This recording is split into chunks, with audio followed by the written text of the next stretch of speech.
Hey, it's Jen and Marianne, and we are your Oxford Connection. Yes, we are. Okay.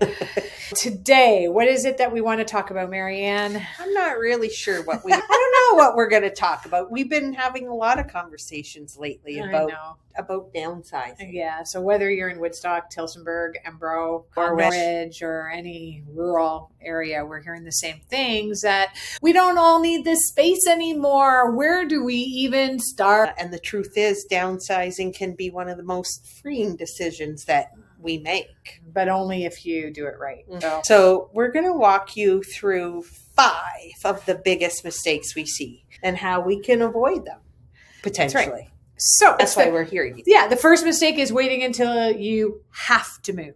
Right. So we've seen this happen when something changes, whether it's health, mobility, life changes, circumstances, and suddenly everything is rushed. And instead of being excited about that next chapter, it becomes very, very overwhelming. We've had clients say, I wish we had started this sooner when we had more time and more energy. So our advice, start early. Even if you're just planning 2 or 3 years ahead, it makes a big difference. You need to understand the big picture. Right. So let's talk about the big one, the stuff. Yeah.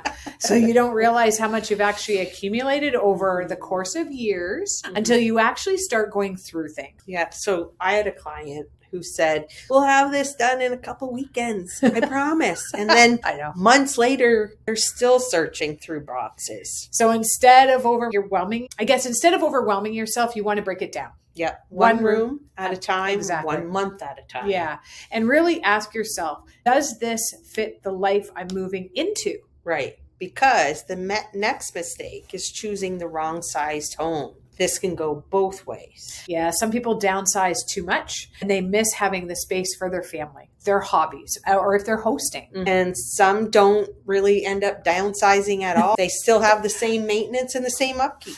So instead of focusing on maybe square footage, look at your lifestyle. How do you actually live from day to day? Yeah, what's important? That's what should help guide your decision. So another number 4 maybe is this one catches people a lot off guard. Yeah.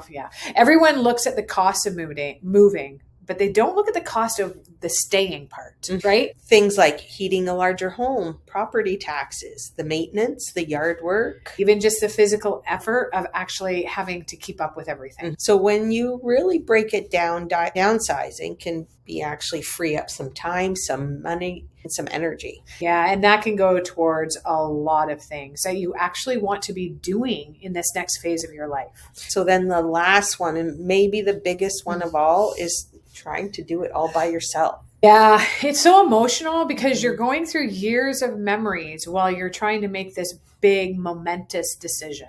And that can feel really heavy. Yeah.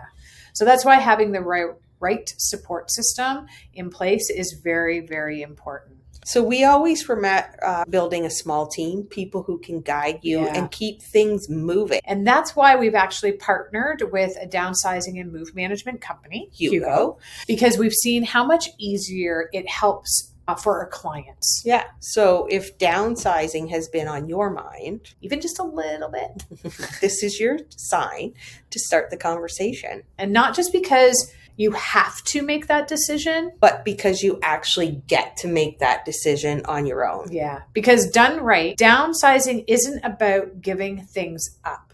Nope. It's about creating a home that fits your life today. And if you ever want to talk through your options, we're here. We can guide you through that. All right. Okay. Cheers, guys. Cheers.